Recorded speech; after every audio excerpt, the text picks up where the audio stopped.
Mike Ehrmantraut is, to my mind at least, the model of a lawful neutral character. For him, loyalty, honor, and a personal code of ethics are at the forefront, but that code of ethics is not particularly moral, if that makes any sense. Mike's reassuring kind of moral statement or ethical statement he makes is you always keep a deal. Uh, the thing he seems to value the most in life are respect, loyalty, his personal code of honor, and his family. In many aspects, Mike is a very interesting character because he's a very he has a lot of very likable characteristics. He's kind of a funny old guy who reminds you of your grandfather, and he's a grandfather. Despite that, though, he's also a dyed-in-the-wool badass who has the highest kill count of anyone in Breaking Bad in terms of shooting people. So, what is Mike's background? Mike was a beat cop in Philadelphia. Some people speculate that he was probably in the special forces before, which I think is quite likely given how good of a fighter he is and how good his aim is, which seems beyond that of a normal cop. It's revealed that he was corrupt and he took money in the past. Well, at the same time, he always was very diligent in killing the bad guys and capturing the bad guys. I get the impression that while Mike took money, he also really enjoyed his job, and he did enjoy kind of protecting the weak and keeping order in society. What he valued above pretty much everything else, though, was his son, Matt, who he was completely devastated when he died. He loved his son, Matt, more than pretty much anything else in his life. His son, Matt, was kind of everything that Mike wished he could be. He was a good, honorable man who was approached by who became a police officer to follow in his father, who he loves, footsteps. Um, Matt was offered a bribe which he refused to take and called his father asking him for advice. Mike told his son that he had taken bribes for years, which utterly devastated his son, who had thought that his father was a good man and above such corruption. His son then took his father's advice and accepted the bribe. However, accepting the bribe proved to be much too late, and he was killed anyways by the people who tried to bribe him. Thus, in Mike's view, he died after dishonoring himself, and his son died a broken man, having thrown away the honor he had sought to preserve for the entirety of his life. And at the same time, his image of his father, who his son had dearly loved, was also destroyed. The whole incident completely traumatized Mike and left him a broken, drunken man. His daughter had his daughter-in-law moved out to New Mexico, and he decided to move there to be closer to his grandchild, who was the last of his bloodline, so to speak. Mike is shown as deeply loving his grandchild, and is in essence still working um, in kind of the criminal industry. He kind of gets involved in it to make money to help his daughter-in-law and grandchild out as they are having trouble making ends meet. Mike was working as a parking attendant um, in New Mexico after killing the cops who killed his son and fleeing the state, living in kind of a crappy house, living a rather low down life. He was offered work, which is a code word for illegal stuff, by a veterinarian who sells drugs on the side.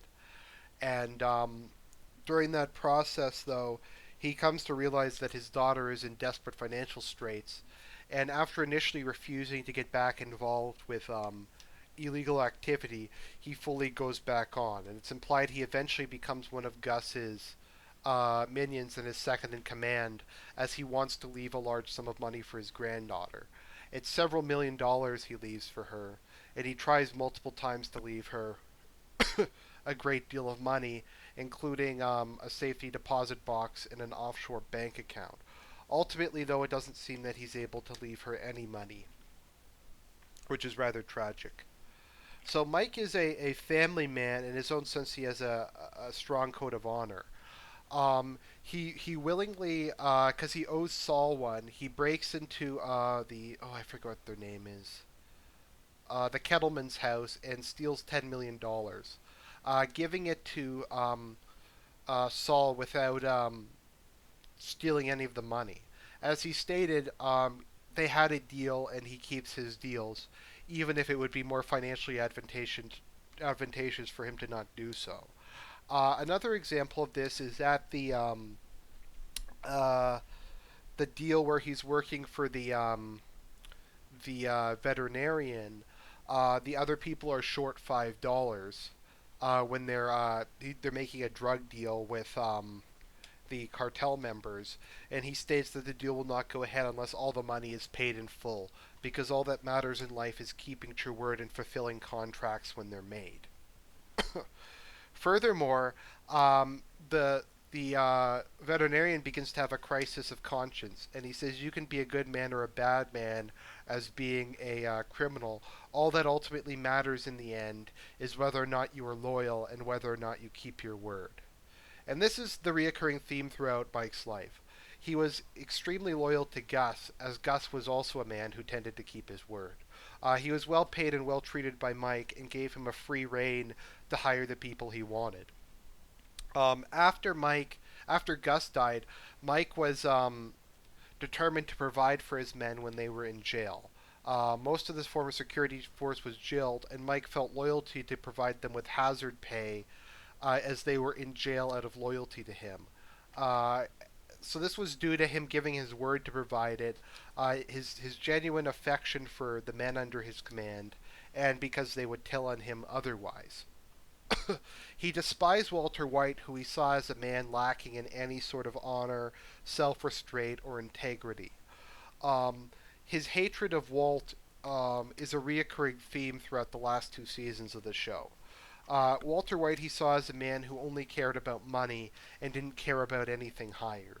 He saw Walt as a man who ultimately didn't really care about his family, but only about making money for its own sake, which is more or less the opposite of what Mike was.